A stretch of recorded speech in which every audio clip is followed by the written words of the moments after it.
kami, tidak pernah tinggal.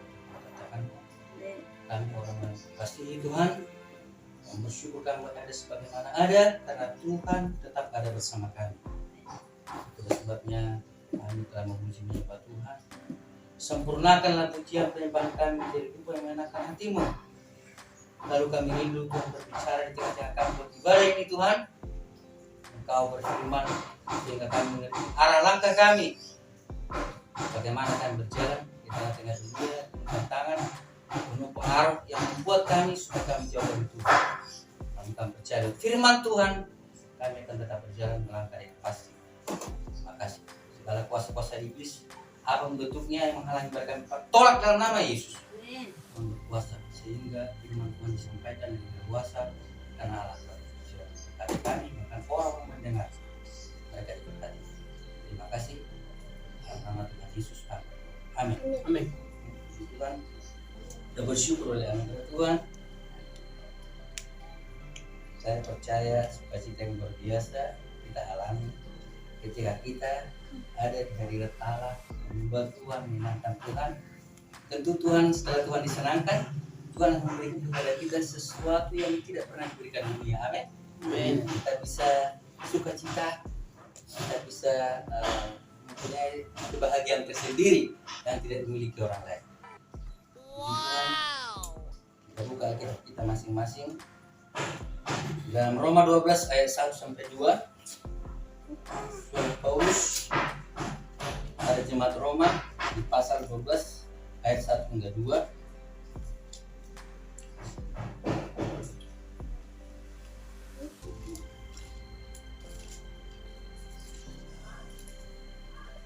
Demikian firman Tuhan, persembahan yang benar. Karena itu saudara-saudara, demi kemurahan Allah aku menasihatkan kamu supaya kamu persembahkan tubuhmu sebagai persembahan yang hidup, yang kudus dan yang tidak dan yang berkenan kepada Allah. Itu adalah ibadahmu yang sejati. Janganlah kamu menjadi serupa dengan dunia ini, tetapi berubahlah oleh pembaharuan budimu, sehingga kamu dapat membedakan manakah kehendak Allah, apa yang baik, yang berkenan kepada Allah, dan yang sempurna. Saya ulangi sekali lagi, persembahan yang benar. Karena itu, saudara-saudara, demi kemurahan Allah, aku menasihatkan kamu supaya kamu persembahkan tubuhmu sebagai persembahan yang hidup, yang kudus, dan yang berkenan kepada Allah. Itu adalah ibadahmu yang sejati. Janganlah kamu menjadi serupa dengan dunia ini, tetapi berubahlah oleh pembaharuan budimu, sehingga kamu dapat membedakan manakah kehendak Allah, apa yang baik, yang berkenan kepada Allah, dan yang sempurna. Hari ini kita diingatkan kembali bagaimana kita sebagai anak Tuhan mengerti hidup kita ini bukan milik kita. Kita mengerti hidup kita adalah milik Allah sepenuhnya. Amin. Yang kita hidup sekarang adalah karena kasih Tuhan. Sebagai anak Tuhan yang mengerti firman Tuhan, tahu firman Tuhan, dunia ini bukan milik dia sendiri, tetapi ada yang punya, yaitu Kristus. Maka kita tidak sembarangan dalam hidup. Amin. Kita harus selalu belajar sesuai dengan firman Allah. Hari ini kita diajar untuk mengerti tentang ibadah yang menyenangkan hati Allah, yang ibadah yang menyenangkan hati Tuhan. Minggu kemarin tentang hakikat ibadah kita sudah mengerti, kita sudah paham hal itu. Hari ini kita lebih tajam lagi mengingatkan, ditandaskan kembali ibadah yang menyenangkan hati Allah. Bapak Ibu Saudara dan kita semua yang mendengar firman Tuhan ini dimanapun kita ada, bahwa kita harus mengerti apa yang Tuhan mau, ibadah yang menyenangkan hati Allah untuk hidup kita masing-masing. Dalam perikopnya persembahan yang benar, berarti ada persembahan yang tidak benar. Kalau ada yang benar, ada yang tidak benar. Dua alternatif di dunia, ada mati, ada hidup. Ada baik atau ada jahat. Ada turun, ada naik. Semuanya itu ya, versus ya. Jadi ada yang baik, ada yang tidak. Ada kekal, ada sementara. Dan kita melihat di sini, saya katakan tadi, kita harus mengerti hidup kita sebagai anak-anak Tuhan, diajar untuk ibadah kita menyenangkan hati Allah. Berarti ada pertanggungjawaban pribadi, personality, perseorangan. Semua orang yang beribadah sekalipun banyak, sama-sama beribadah di rumah Tuhan. Mungkin kita lihat di gereja yang besar banyak ibadah, tetapi pribadi yang dibawa kepada Tuhan, pribadi masing-masing. Amin. Iya.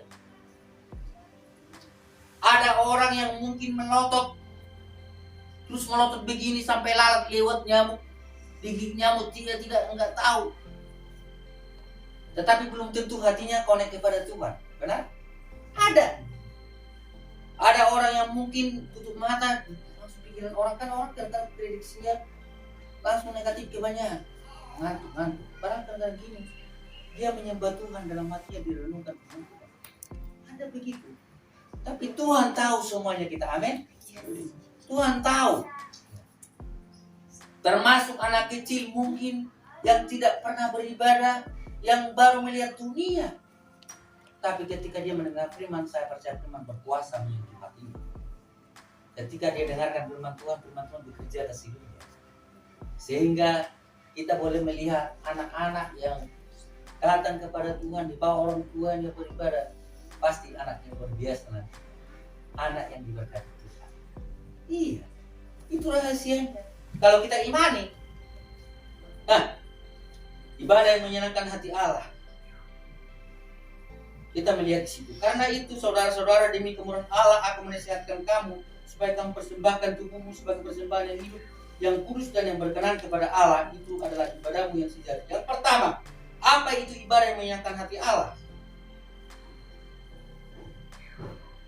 Mempersembahkan hidup, bukan yang mati. Ya. Dikatakan situ, persembahkanlah tubuhmu sebagai persembahan yang hidup. Mempersembahkan tubuh. Tubuh di sini bukan soe, ya. Bukan suku soe maksudnya, ya. Ada kan suku soe, ya, orang timur. Bukan. Soe dengan stoma beda. Ya. Stoma ini berbicara tentang bagaimana hidup yang sebenarnya. Yang berdebu kembali ke debu.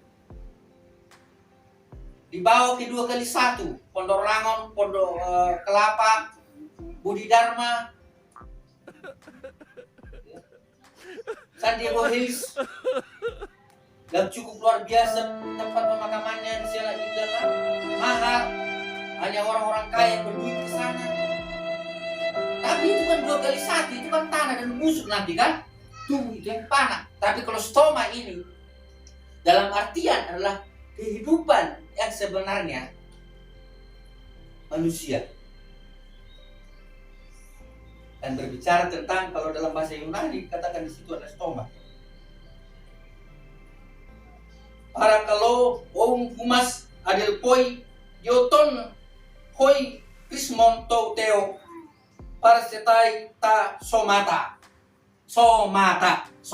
Amin. Bukan soe. Berarti sesuatu yang berharga dari hidup kita yang Tuhan kerjakan. Amin. Hidup kita yang menyembah Tuhan, roh kita. Haleluya. Ini yang kita persembahkan. Tubuh kita bukan tubuh yang mati.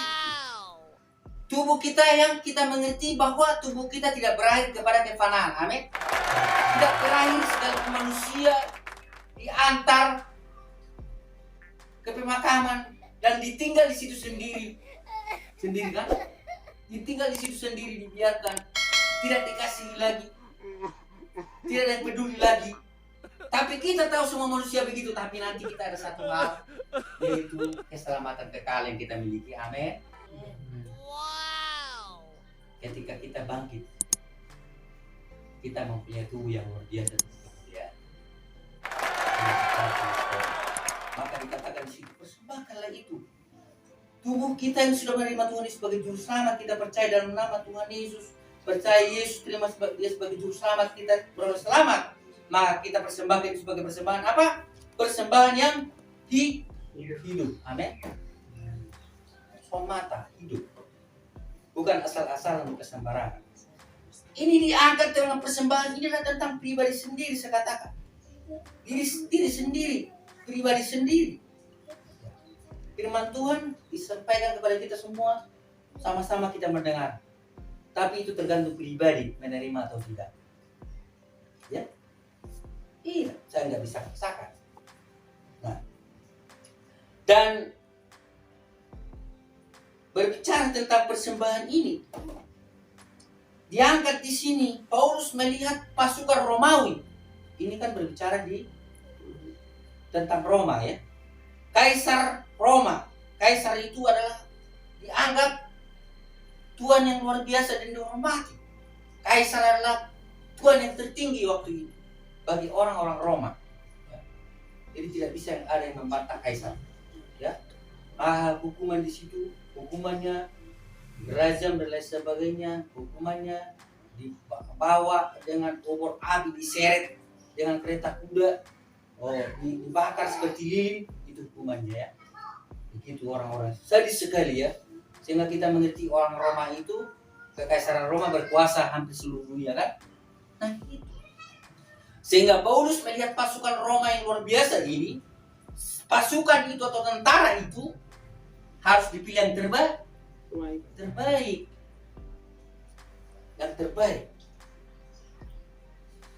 Yang terbaik berarti bukan yang cacat.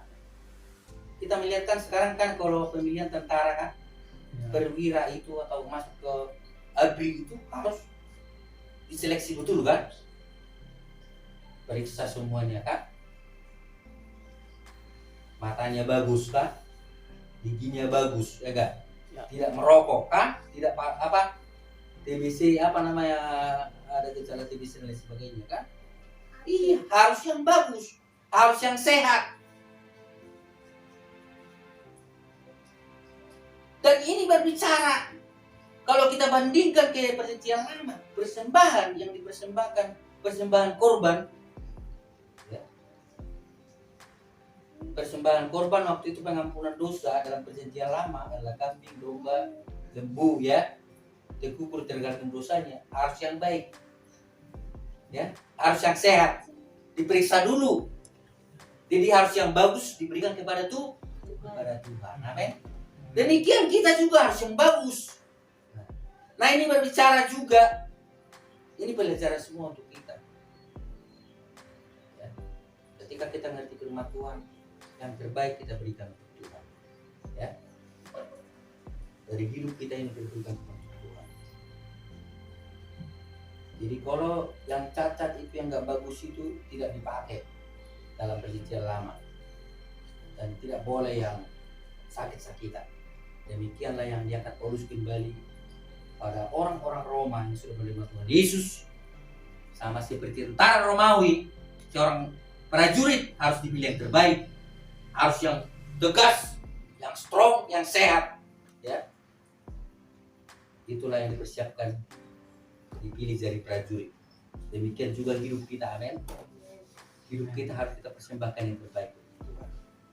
Mempersembahkan persembahan yang hidup, bukan yang mati, amin. Hidup. Nah, dalam Mazmur 84 ayat 2-3 di sana dikatakan, kita melihat supaya kita bisa berbandingkan. 84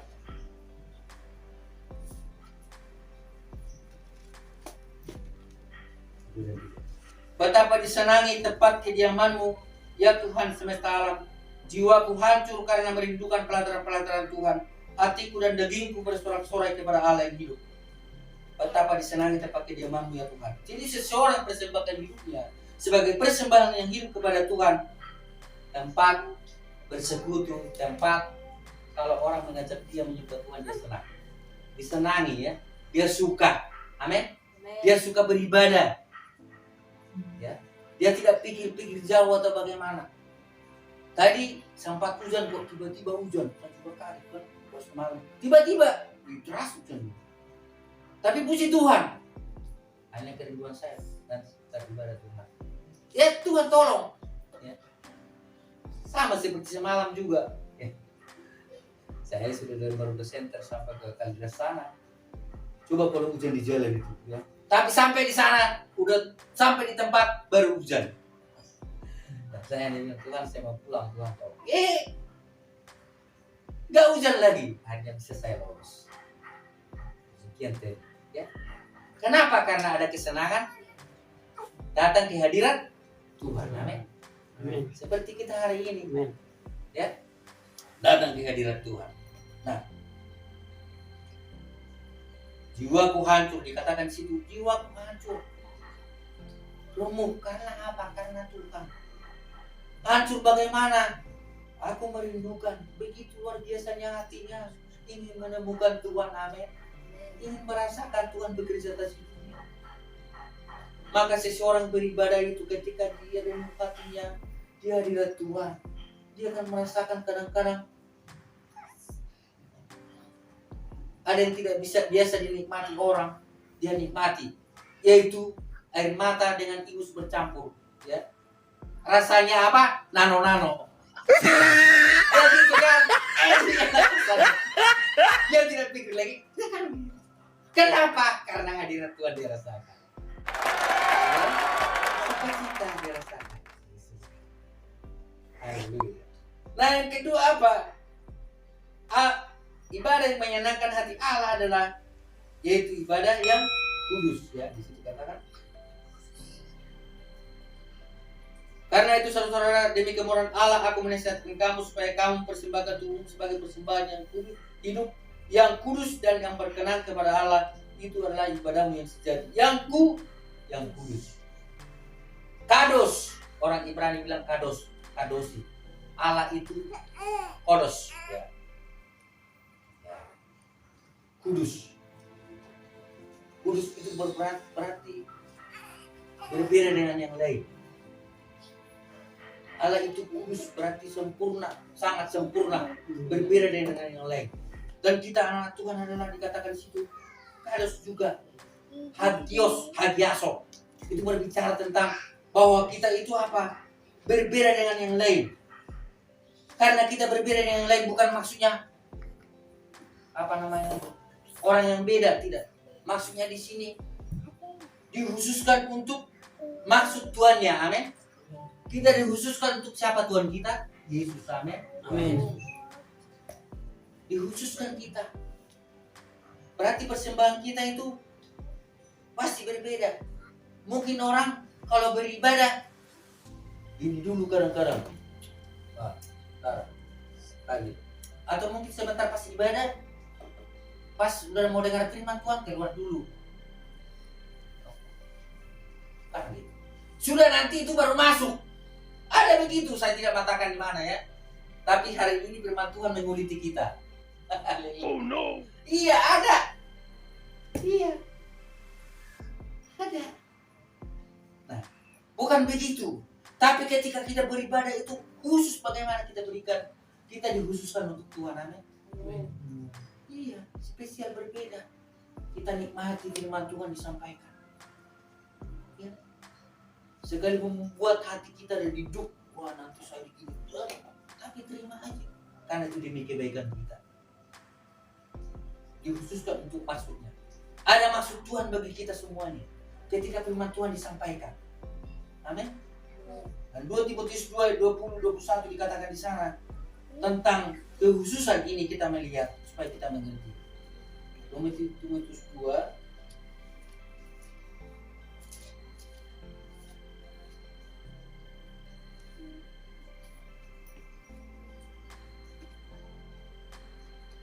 ayat 20, ya. 20 sampai 20 mulai. Dalam rumah yang besar bukan hanya terdapat perabot dari emas dan perak, melainkan juga dari kayu dan tanah. Yang pertama dipakai untuk maksud yang mulia, dan yang terakhir untuk maksud yang kurang mulia. Jika seorang menyucikan dirinya dari hal-hal yang jahat, ia akan menjadi perabot rumah untuk maksud yang mulia. Ia dikuduskan, dipandang layak untuk dipakai tuannya, dan disediakan untuk setiap pekerjaan yang mulia. Amin. Jadi secara detail, secara mendalam bahwa kita dikhususkan untuk maksud Tuhan kita. Dikatakan situ seperti perabot, ada dari emas, dari perak, dari tembaga. dipakai Tuhannya untuk maksud yang mulia, untuk hal yang berguna, untuk apa yang dimau Tuhannya itu. Seperti kita ada maksud Tuhan.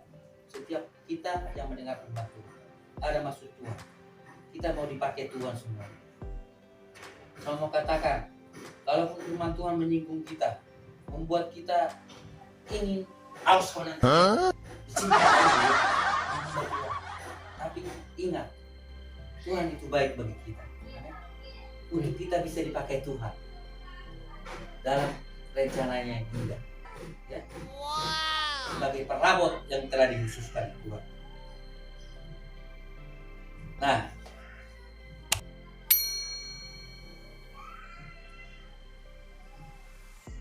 dengan demikian kita harus mengerti dalam hidup kita sebagai anak Tuhan ada perubahan total, ya, secara total dari hidup kita sepenuhnya kepada Tuhan. Nah, selanjutnya kita melihat di situ ayat 2, janganlah kamu menjadi serupa dengan dunia ini, tetapi berubahlah oleh pembaharuan budimu, sehingga kamu dapat membedakan manakah kehendak Allah, apa yang baik, yang berkenan kepada Allah, dan yang sempurna. Yang selanjutnya apa? Ada signifikansi metamorfosis atau di change. Ada di situ namanya istilah metamorfosis. Dalam bahasa Yunani metamorfosa di situ, bahwa ada perubahan seperti ulat yang dulunya kita melihat jijik ulat, benar? Kupu-kupu itu indah. Biasanya kalau kita lihat ke taman bunga, di bukit indah berbunga, kau mengajak aku ke sana. Ini lagu cinta. Tetapi kenapa ke bukit berbunga? Karena di sana dilihat bunga, di samping itu ada kupu-kupu yang berterbangan, benar? Indah di sana. Pernahkah kita, dan saya yakin mungkin di antara kita ada yang pergi ke taman bunga atau melihat kupu-kupu terbang? Ada warna kuning, kan? Ada warna jingga, ada warna biru berterbangan, ya. Kelihatan indah, sering mau kita tangkap, saking indahnya. Nah, itu dulunya apa? Ulat, benar? Ulat itu jijik kita melihat ulat, ya. Tapi itu ada perubahan, ada evolusi, benar? Dari hari ke hari. Akhirnya pada waktunya dia menjadi kupu-kupu yang indah. Amin. Nah demikian kita harus mempunyai metamorfosis. Ada sesuatu yang signifikan, dilihat perubahan yang sangat berarti dari hidup kita. Amin. Ketika kita menerima Tuhan sebagai Juru Selamat, ada perubahan yang berbeda yang dilihat oleh orang lain. Apa itu dikatakan di situ? Janganlah kamu menjadi serupa dengan dunia ini. Kenapa jangan menjadi salah satunya? Pertama, jangan serupa dengan dunia ini. Kenapa sih dunia?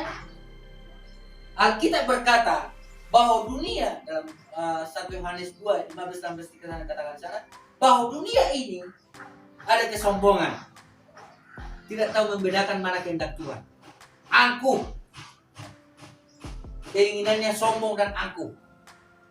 Tidak tahu kehendak Tuhan. Katakan sini di situ dunia ini akan lenyap dengan keinginannya. Tidak mengerti kehendak Bapa. Sombong. Tidak tahu membedakan mana kehendak Tuhan. Dunia ini maunya keinginannya sendiri. Ya. Dunia ini maunya senangnya sendiri, benar? Makanya orang kadang-kadang temannya juga dihantam, dikajar. Yang biasanya yang dihantam apa?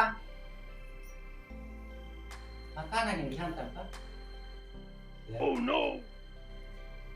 Bongkar gitu.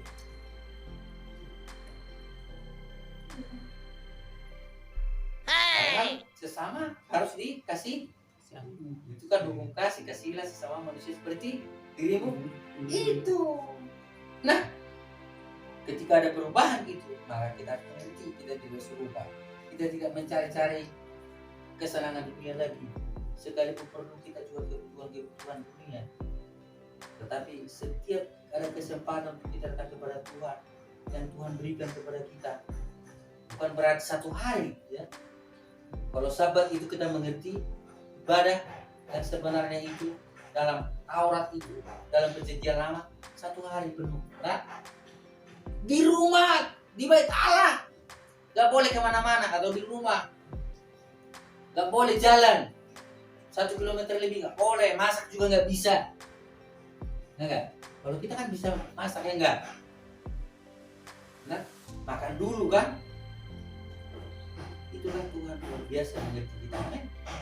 Yesus luar biasa mengerti kita. Tapi kenapa pula ketika Tuhan berkemohon kepada kita langsung bablas kita? Waktunya ibadah cuma berapa jam, benar?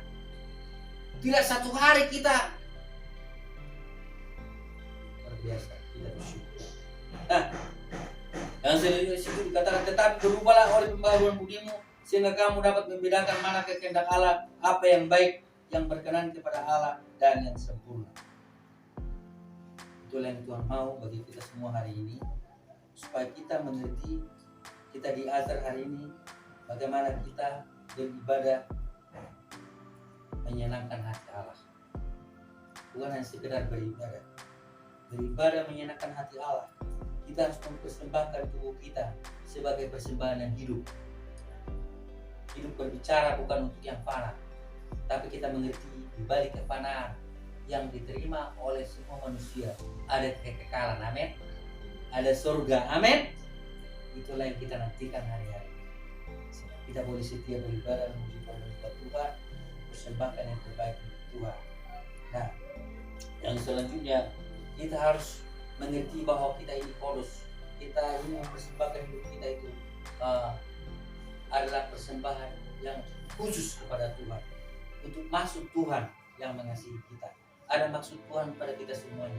Kita dikhususkan. Kita mungkin terasing di dunia, kita beda, tapi sebenarnya kita beda karena kita berada di mata Tuhan. Ada kekekalan yang Tuhan sediakan bagi kita. Dan selanjutnya ada signifikansi metamorfosis, ada perubahan yang sangat berarti dari hidup kita. Bukan seperti dulu lagi. Yang kita berkata dalam Korintus 5:17 apa? Yang lama sudah berlalu, yang baru telah datang. Amin. Yang lama berlalu ketika kita belum mengenal Tuhan secara pribadi, ketika kita belum mengerti firman Tuhan. Tapi ketika kita mengenal Tuhan, mengerti firman Tuhan, maka yang baru itu datang. Amin. Kita mengerti bagaimana ibadah yang sesungguhnya, ibadah yang menyenangkan hati Tuhan. Puji Tuhan, sampai di sini firman Tuhan. Minta Roh Kudus